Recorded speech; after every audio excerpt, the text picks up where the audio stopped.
Hi, welcome to Richard Gabili YouTube channel, and for today's tutorial, I will be teaching you on how to reset voiceover commands in voiceover on iPhone X. But first, kindly subscribe to this channel and don't forget to hit the subscribe button and the bell to notify you for the new updates. And let's start.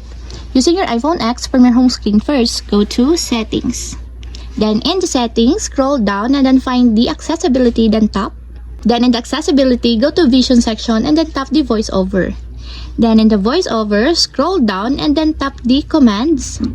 Then in this part in the commands, you can now actually see the reset voiceover commands located on the lower part of the options. And after you find the reset voiceover commands button, just tap it.